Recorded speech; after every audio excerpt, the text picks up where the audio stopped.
Hello and welcome to the April 2026 Buyer Workshop. Today we are going to talk about 3 topics that have been confounding my buyers so much lately, and they have asked me to address it here on the YouTube channel and in the workshop so that you can understand what it was that was really holding them up. Let's start with inspections.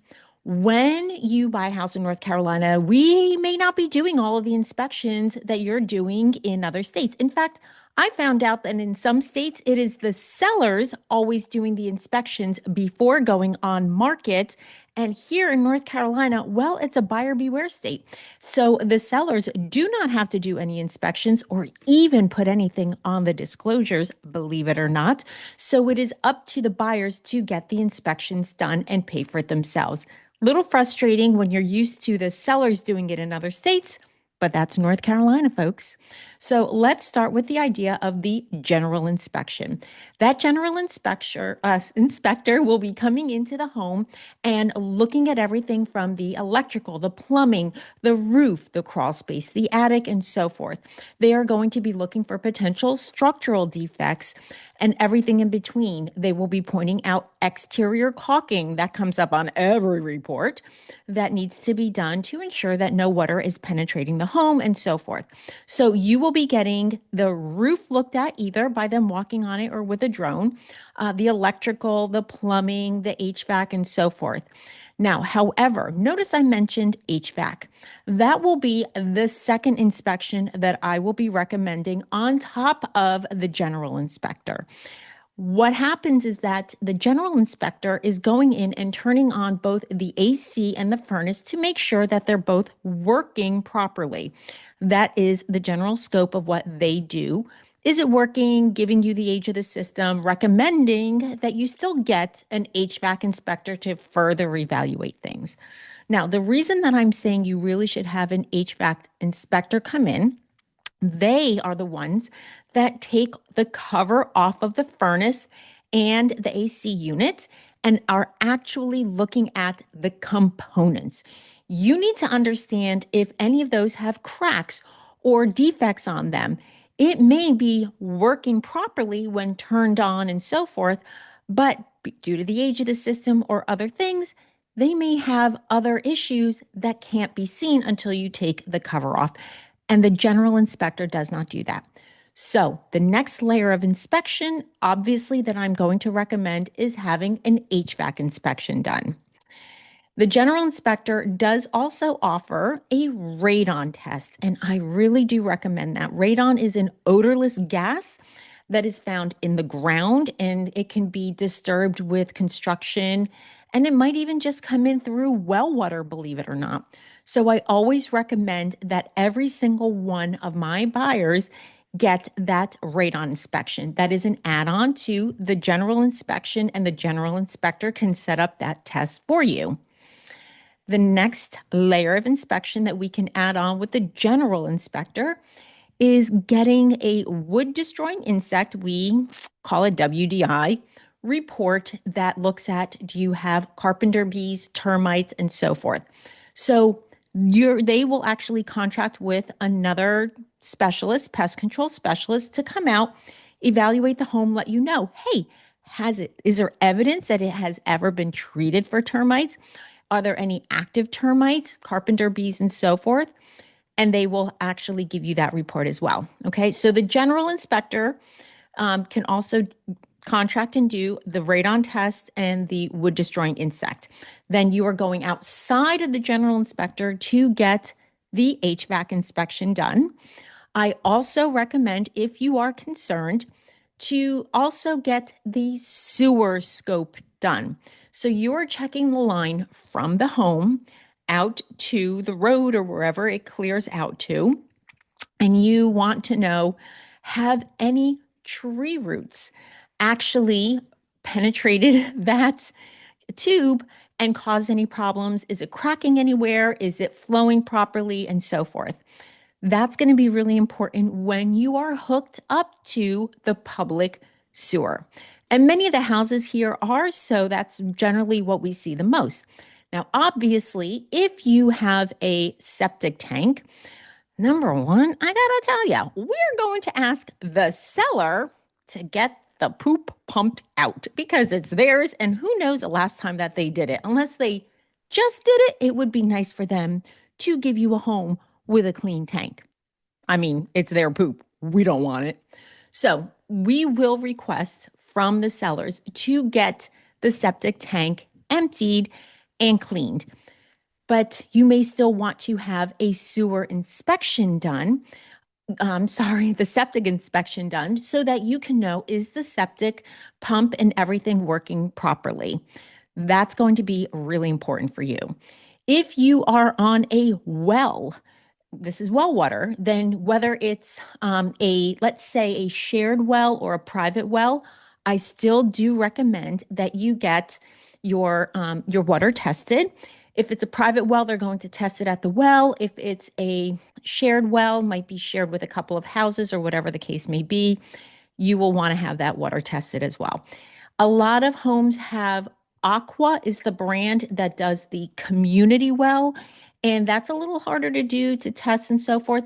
They do their own testing of the water and treatment, so it may not be needed if you're working with a company like Aqua. Again, the whole well water thing will depend on that individual home and how it will be affecting you.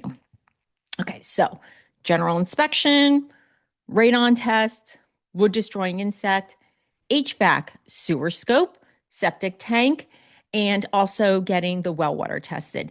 These are very much important for you going forward with the home. Now, if you also have concerns about the roof, I would highly recommend then that you have a roofer walk the house and give you additional information. Now, there's a little catch to this.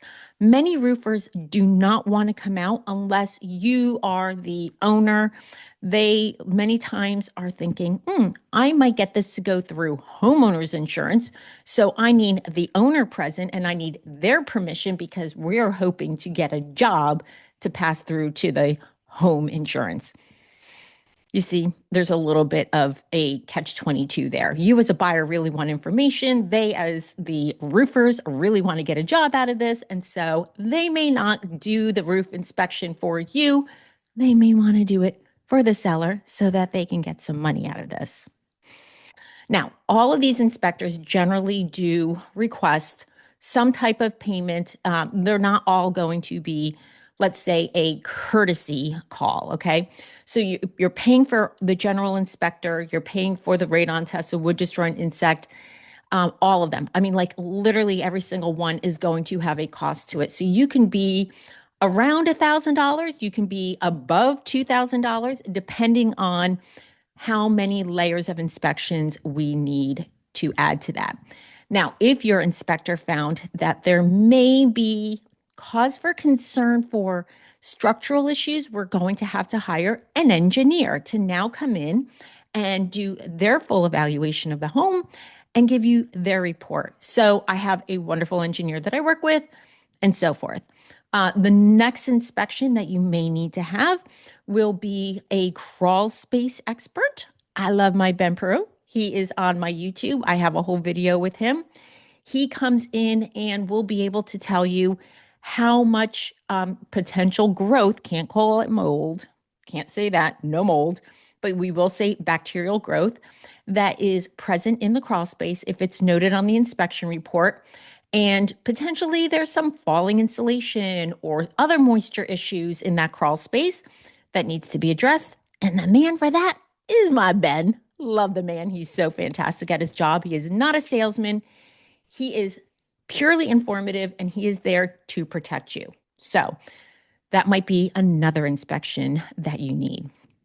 And, finally, if you have concerns about plumbing, while the plumber is there doing the sewer scope, you can have them take a look at the actual pipes. And I bring this up because so many houses in our area that were built in the 90s and before the 90s have polybutylene piping. And that has been known to have defects and break and so forth and have therefore leaks in the home or under the home. And so they don't necessarily all have issues. So you may want the plumber while they're there to evaluate the condition of the polybutylene, that which they can see under the home if it has a crawl space, and you're able to get a little bit of evaluation on that. They obviously are not opening the walls to see those connections, so you're getting a limited scope on that. But if you're really concerned about the condition of the polybutylene pipes, then definitely have the plumber take a look at that for you. All right. So those are all the inspection, folks. I mean, there are a lot of them. And, each house will determine which ones we actually do. And I will be helping to advise you along the way. What do we do with all that information? Well, you know what? One thing you have to remember, we're going to talk about this next, your expectations, is that in North Carolina, sellers do not have to repair anything, like literally nothing. They are not obligated to. You are buying the house in its current condition. That is in the offer to purchase. You are signing that you agree to that, and that all repairs are a negotiation and not an obligation. Okay, we're talking about this next. Buyer expectations, especially those of you moving here from other states in which you keep saying to me, like when you come here, like, hey, they can't give us a house in which the HVAC is broken and on its last leg. Yes, they can in North Carolina. They can't give me a roof that has these issues. It must operate. No, not in North Carolina. Like, that's the thing that stinks about buying here compared to other places in which sellers are required to make repairs. So we will consolidate all of the estimates together. Many times, my buyers do not want the sellers to make the repairs. They would like to make the repairs themselves with their own trusted vendors after closing. So we will request a credit.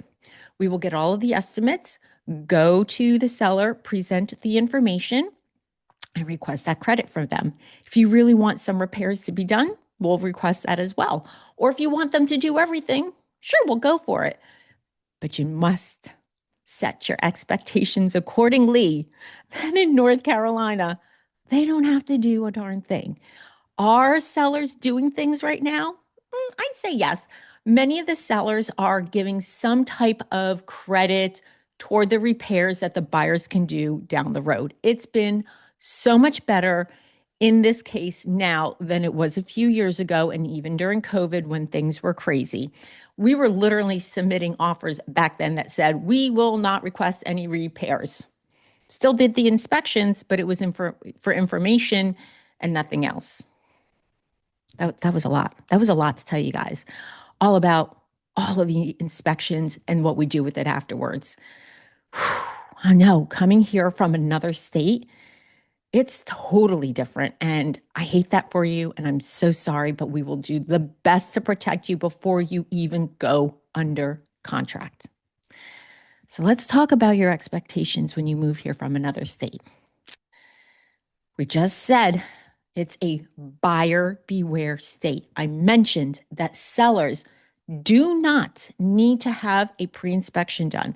They do not even need to put on the disclosure form that there is anything wrong. They have the option to mark no representation the whole way down. I know it sounds wrong. It should be wrong. Now, keep in mind that if the agent, the listing agent, has material fact information about the house, they are legally obligated to reveal that information to you.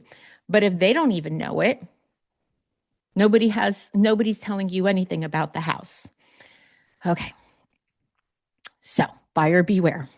You as a buyer must do the inspections. You as the buyer have to understand that the home is sold in its current condition. Repairs are a negotiation and not an obligation. You also have to understand that when you go to request something, they may give a smaller portion than what you were hoping for when it comes to the credit or the repairs. All of that to say, when I know other states are very different, but you really have to understand that in North Carolina, It's, I feel like the rules are written so much more in favor of the sellers than it is for the buyers. Just the way that it goes. Totally stinks. I have a little note here. Okay. So the next thing related to all of these expectations, and whether you are currently in North Carolina and either buying for the first time or you've been out of the game for a while and now you're buying after a long time or you're moving here from out of state, I want to talk about what's happening with new construction versus resales.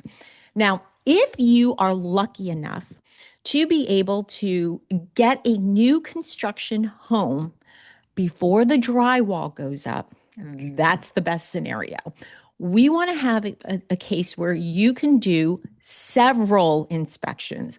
The first inspection will be a pre-drywall inspection, making sure that the studs aren't cracked or have growth on them, that you actually have the plumbing and everything else, everything's looking good and there's not anything off. Because although the builder is inspecting, having the town come in and inspect the plumbing, the electrical, and so forth, keep in mind that each of them pretty much have their blinders on. They're coming in to check for specific things and then they're out. Okay. So they're not doing the cross check across everything the way that your private inspector will. So we really recommend a pre-drywall inspection. Before closing, about a week or two before with new construction, you will have another inspection. And in both cases, we give the report to the builder, and the builder actually repairs, I'm going to say 99% of everything that comes up on those inspection reports. When they don't, they use the excuse, and I'm not saying it's a bad excuse, I'm just saying the excuse that they actually did it to code and that what the inspector is calling out is above and beyond and unnecessary or may not apply to the particular materials that they've used. I've had this happen quite a bit. So understand that the inspection reports are given to the builders, yes. And unlike resale homes, where the seller doesn't have to do a darn thing, builders will be making those repairs. Okay. So you have several inspection opportunities. We give the report to the builder. They make the repairs for you, 99% of them. Now, the reason I bring this up is because right now, in Apex, for example, especially in that Apex New Hill area near Friendship Station, and all of that, and even not too far from here in the Beaver Creek area, I will tell you that there is so much new construction happening, townhouses and single family homes, that some of the resale homes are having trouble selling because of the competition with the new construction. Buyers are opting to go with new construction that is, number one, giving them warranties. Number two, making those repairs.